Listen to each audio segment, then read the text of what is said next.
Hi friends, இன்றைக்கான வீடியோவில் நம்ம ஹெல்த் டிப்ஸ் தான் பார்க்க போகிறோம். அதில் வந்து இன்டைஜஷன், அதாவது ஜீரண கோளாறு எதனால் வருது, அதுக்கு என்ன பண்ணலாம் அப்படின்றதான் பார்க்க போகிறோம் ஃப்ரெண்ட்ஸ். ஸோ அதில் நம்பர் 1 வந்து பார்த்திங்கன்னா ஹெவி மீல்.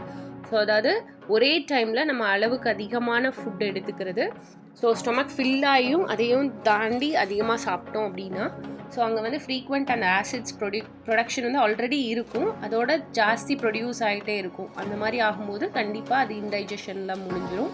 ஸோ அதனால் கரெக்டான ஃபுட் எடுத்துக்கணும். ஸோ செகண்ட் ஒன் என்னென்னு பார்த்தீங்கன்னா, ஃப்ரீக்வெண்ட்டாக நம்ம வந்து ஃபுட் எடுத்துக்கிறது. அதாவது 1 மணி நேரம் சாப்பிட்ட உடனே 1 மணி நேரம் கழித்து ஒரு காஃபி குடிக்கிறது, அதுக்கப்புறம் திருப்பி ஒரு ½ அன் ஹவரில் கழித்து திருப்பி ஏதாவது ஸ்நாக்ஸ் சாப்பிட்றது, இந்த மாதிரி பண்ணக்கூடாது ஃப்ரெண்ட்ஸ். ஸோ ஒரு அட்லீஸ்ட் சாப்பிட்டோன்னா ஒரு 2 to 3 hours கழித்து தான் அடுத்த மீல் எடுக்கணும். ஸோ அது ரொம்ப ரொம்ப முக்கியம் ஃப்ரெண்ட்ஸ்.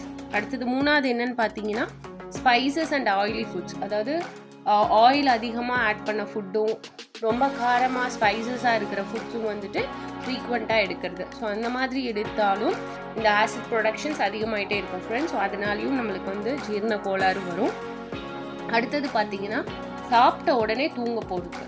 ஸோ இது வந்து கண்டிப்பாக அவாய்ட் பண்ணும் ஃப்ரெண்ட்ஸ். ஸோ சாப்பிட்ட உடனே தூங்க போனீங்கன்னா என்ன ஆகும்னா, அந்த ஆசிட் ப்ரொடக்ஷன் ஆயிருக்கிறதுனால அது வந்து டைஜஷனை ப்ராப்பராக பண்ணாது. ஸோ அதுவும் இன்டைஜஷனில் முடிஞ்சிடும். ஸோ அதனால் சாப்பிட்ட உடனே ஒரு 5 to 10 minutes ஆச்சு ஒரு சின்ன வாக் பண்ணிவிட்டு அதுக்கப்புறம் தூங்க போங்க friends. So it will be good for health also.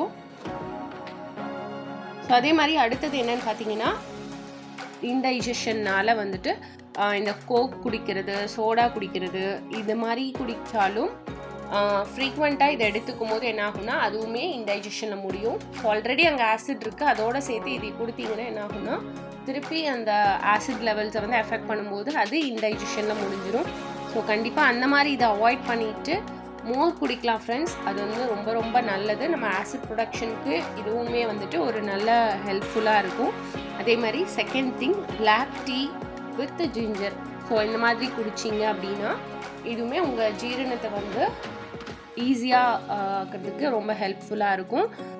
So இதுதான் இன்னைக்கோட content friends. Thank you so much. இனி அடுத்து ஏதாவது உங்களுக்கு ஹெல்த் டிப்ஸ் வேணும் அப்படின்னா கண்டிப்பாக கீழே கமெண்ட்ஸில் ஷேர் பண்ணுங்கள். Thank you friends.